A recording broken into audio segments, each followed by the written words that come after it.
দীর্ঘ ৩৪ বছর ধরে পশ্চিমবঙ্গে রাজত্ব করেছিল বামফ্রন্ট সরকার। বাম সরকারের অন্যতম মুখ বাম আমলের শেষ মুখ্যমন্ত্রী বুদ্ধদেব ভট্টাচার্য। ২০১১ সাল পর্যন্ত টানা ১১ বছর রাজ্যের মুখ্যমন্ত্রী ছিলেন বুদ্ধদেব ভট্টাচার্য। পশ্চিমবঙ্গের রাজ্যের রাজনীতিতে যুগান্তকারী পরিবর্তন এসেছিল তাঁর হাত ধরে। এই দিন সকালে শেষ নিঃশ্বাস ত্যাগ করেন তিনি। মৃত্যুকালীন সময়ে তাঁর বয়স হয়েছিল ৮০ বছর। তার মৃত্যুর খবর প্রকাশ্যে আসতেই শোকস্তব্ধ গোটা রাজনৈতিক মহল। এই দিন সকালে বুদ্ধদেব ভট্টাচার্যের মৃত্যুর খবর জানান তার সন্তান। জানা গিয়েছে এই দিন সকালে বুদ্ধদেব ভট্টাচার্য প্রাতরাশ করেছিলেন। তারপর তিনি অসুস্থ হয়ে পড়েন। পাম অ্যাভিনিউর বাড়িতে শেষ নিঃশ্বাস ত্যাগ করেন তিনি। মুখ্যমন্ত্রী থাকাকালীন বেশ কয়েকবার জেলা পুরুলিয়া সফরে এসেছিলেন প্রাক্তন প্রয়াত মুখ্যমন্ত্রী বুদ্ধদেব ভট্টাচার্য। সেই সময় পুরুলিয়ার সার্কিট হাউসে রাত্রি যাপন করতেন তিনি। তাকে ঘিরে তখন নানান সরকারি আয়োজন থাকত সার্কিট হাউসে। ওই সময়ে প্রাক্তন প্রয়াত মুখ্যমন্ত্রীর খাবারের দায়িত্ব থাকত সার্কিট হাউসে কর্মরত কালীপদ মাঝির উপরে। দিনভর চলত রান্নার তোড়জোড়। বুদ্ধবাবুকে ঘিরে তাঁর রয়েছে একাধিক স্মৃতি। তার প্রয়াণের খবর পেতেই শোকাহত কালীপদ মাঝি।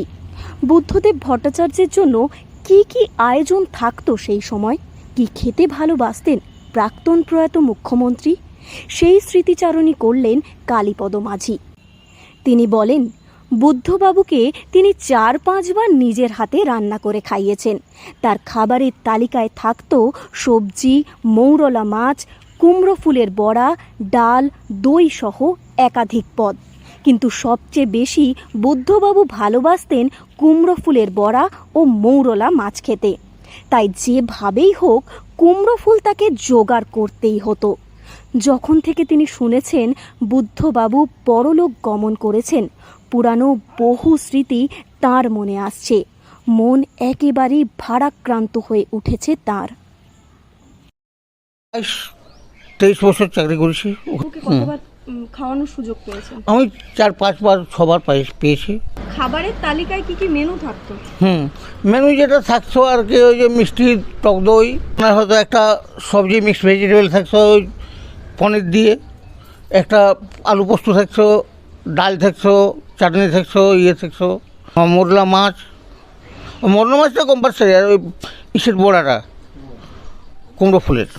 বুদ্ধবাবুর সবচেয়ে পছন্দের খাবারের মধ্যে কি ছিল? ওই কুমড়ো ফুলের বড়া আর ওই মোরলা মাছ। মানে এই দুটো খাবারের তালিকায় রাখতেই হতো? হ্যাঁ, রাখতেই হতো আমাকে সবসময়। এরকম মাছ মাংস সবই হতো।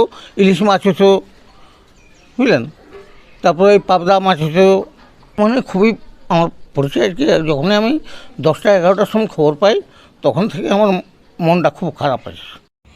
এ বিষয়ে কালীপদ মাঝির স্ত্রী বলেন, সেই সময় যখন বুদ্ধদেব ভট্টাচার্য সার্কিট হাউসে আসতেন তখন তার স্বামীর ব্যস্ততা খুবই বেড়ে যেত। ঠিক করে বাড়িতে সময় পর্যন্ত দিতে পারতেন না তার স্বামী। এই দিন সকালে বুদ্ধবাবুর মৃত্যুর খবর শোনার পর থেকে তার স্বামী একেবারেই শোকাহত হয়ে পড়েছেন।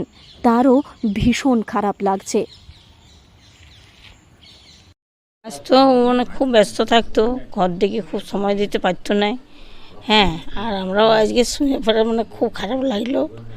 আর ও মানে বলছে আমি এই হাতে রান্না করে খাওয়াইছি, আর সে উনি দেহ রাখলো।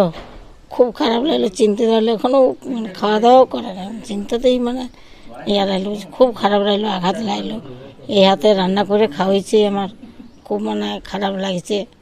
ঘর দিয়ে খুব ঘর দিকেও সময় দিতে পারতো না।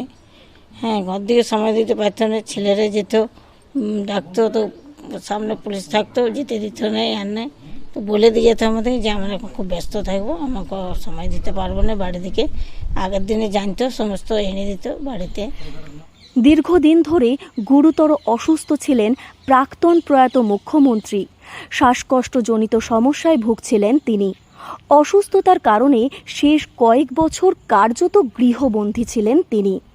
এর আগেও একাধিকবার হাসপাতালে ভর্তি করা হয়েছে তাকে। দীর্ঘ জীবনের লড়াইয়ের পর 80 বছর বয়সে শেষ নিঃশ্বাস ত্যাগ করলেন তিনি। 11 বছরের শাসনকালে তাঁকে ঘিরে বাংলার রাজনীতি ছিল সরগরম। সেই সমস্ত স্মৃতি যেন আজ রাজনৈতিক মহলে ঘুরপাক খাচ্ছে। পুরুলিয়া থেকে শর্মিষ্ঠা ব্যানার্জির রিপোর্ট, লোকাল 18 বাংলা।